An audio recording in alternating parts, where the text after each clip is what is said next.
Animation's a real hand-done craft. The animator sits at a drawing board and he or she draws 24 drawings a second of the Beast or Lumiere. But I think if an animator drew all those, it would take forever to make a film. So quite often the animator will do just extreme poses and assistants will fill in the rest, or people called in-betweeners fill in the in-between drawings. All that work is done on pencil and paper and shot under a camera where you get a chance to see how the action's working. So here's some terrific animation from all of the different characters in Beauty and the Beast in their earliest phase. Let's take a look. Glenn Keane animated these drawings of the Beast when he first is seen by Belle, and then Mark Henn had to animate Belle's reaction, and Ruben Aquino animated Maurice, who was trapped in the dungeon. When you look at these drawings, you realize how different animators have different handwriting, and Glenn's drawings look very different from Mark Henn's drawings, which look very different from Ruben's drawings, and yet those three actors have to appear together in the same scene as though one person drew them. The character design of the Beast was a funny thing. He had to be gruff and angry, like in this scene. He had to appear like he was a monster, a big animal, and yet in other scenes he had to fall in love. He had to be sweet. You had to see into his eyes that inside was the soul of a human being. So this animation had to be very rangy, and this was the part of the film where he could really show his animal side when Maurice came into the castle for the first time. The funny thing about animation is you might think that it's about moving the character around, and sometimes the best animation is not moving the character, giving the character a sense that he's really thinking, and certainly that's the case on this scene where you get a feeling that the Beast, even in these rough drawings, is really thinking somewhere inside there, and that helps the audience believe that it's a living, breathing beast.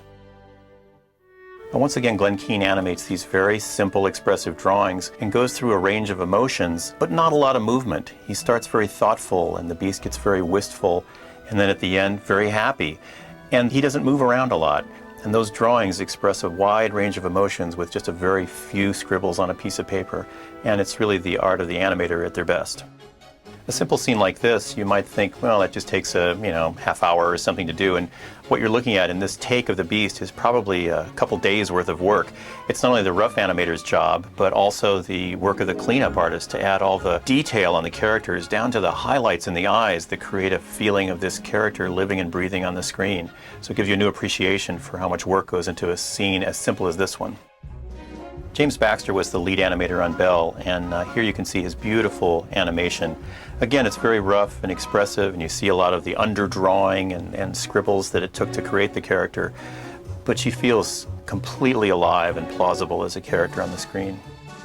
Nick Ranieri had the unenviable job of animating a candelabra. We had never done that at Disney Animation before, and his drawings of Lumiere, along with Jerry Orbach's voice, were really wonderful in creating a new character, a character made out of these anthropomorphic objects.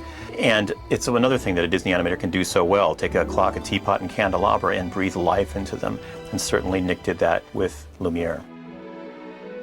Ruben Aquino animated Maurice, Belle's father, and this is a scene where he first realizes that these objects are enchanted, that he's in a beautiful castle, but it's not just populated by a beast. There's also incredible talking teapots and teacups in this place, and it's an interesting reveal. He realizes halfway through drinking this cup of tea that it's alive.